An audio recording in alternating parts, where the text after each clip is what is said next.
では整形外科医の本音シリーズ、本日は救急外来についてお話したいと思います。この本音シリーズ救急外来はその1とその2に分かれています。こちらご覧ください。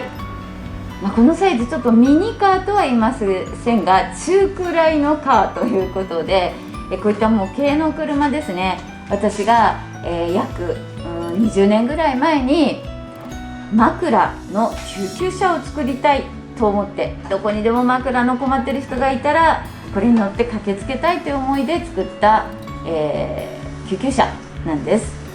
ちょっとこの枕救急車は一旦今日はさておいて、この救急外来についてお話をしていきます。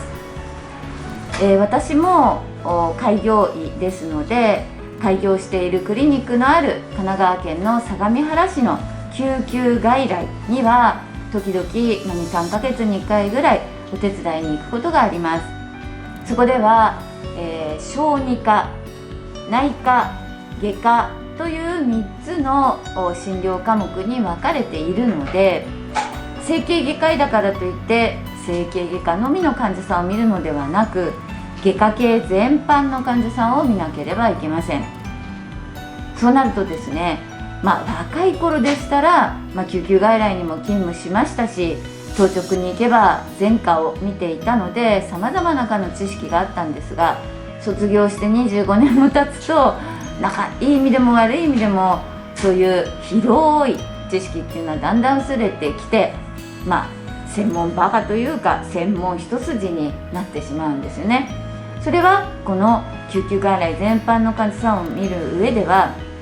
少し問題が起こることなので、またやっぱり勉強しなきゃ、全ての科を見れるように勉強しなきゃと思う日々です。救急外来というのは3つの救急度合いによってグレードが分かれています。1次救急、2次救急、3次救急、この次数が高くなるほど、緊急性、重症度が高くなるわけですね。私が、相模原で担当しているのは1次救急ですので、すぐに緊急手術が必要になったり、緊急入院するという重症度の高い患者様ではなく、比較的処置をすれば一旦自宅に帰れるという方を対象とはしております。しかしやはり長く専門でやってきていると、突然来た頭部外傷、腹部外傷、お腹にバーンと何か当たって、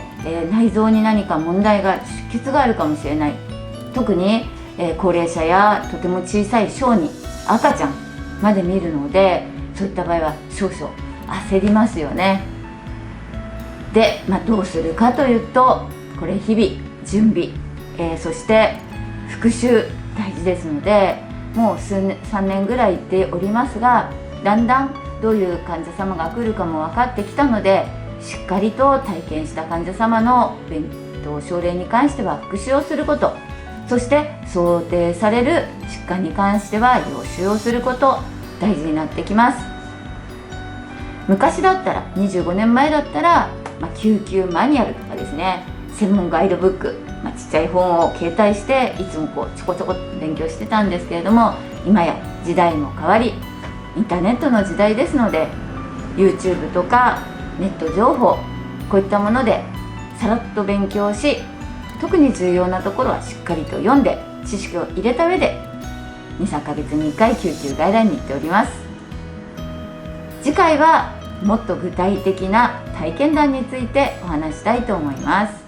この動画をご覧くださった皆さん、高評価、チャンネル登録お待ちしています。よろしくお願いいたします。